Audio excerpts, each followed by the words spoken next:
વિદ્યાર્થીની હત્યાથી વિવાદમાં આવેલી અમદાવાદને મણિનગરની 7th ડે સ્કૂલના સંચાલકો પ્રશાસનની નોટિસને પણ ઘોળીને પી ગયા છે। દિવાળી પૂર્વે સ્કૂલમાં વર્ગો અને સ્કૂલની મંજૂરી અંગેના દસ્તાવેજો રજૂ કરવાના બે વાર નોટિસ ફટકારવામાં આવી હતી। જો કે હજી સુધી સ્કૂલ સંચાલકો તરફથી કોઈ જવાબ રજૂ કરાયો નથી।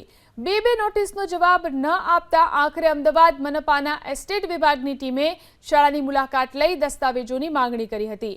બે નોટિસ છતાં પ્રત્યુત્તર ન અપાતા હવે ટૂંક સમયમાં અમદાવાદ મ્યુનિસિપલ કોર્પોરેશન કાર્યવાહી કરી શકે છે। હાલ તો એસ્ટેટ વિભાગ સ્કૂલની મુલાકાત સમયે કબજે કરેલા દસ્તાવેજોની અધિકારીઓ તપાસ કરી રહ્યા છે। આજે અમારી કમિટીમાં અમારા સભ્ય કમલેશભાઈ પટેલે 7 ડે વિશે પ્રશ્નો અગાઉ પણ એમણે પૂછ્યો તો આજે પણ એમને વિગત માગી હતી। વિગતમાં એવું જાણવા મળ્યું છે કે બે નોટિસ આપ્યા પછી આજે કોર્પોરેશનની ટીમ સ્થળ તપાસ કરવા ગઈ હતી અને જે જરૂરી દસ્તાવેજોની ડોક્યુમેન્ટની માંગણી કરેલી છે એમની પાસે અને જે દસ્તાવેજોને બધું લઈને કાગળિયા જે જોવા એ લોકોએ પૂરા પાડ્યા છે એ કાગળિયાનો અભ્યાસ કરી આગળ ઉપરની કાર્યવાહી કરવાનો નિર્ણય કરવામાં આવશે।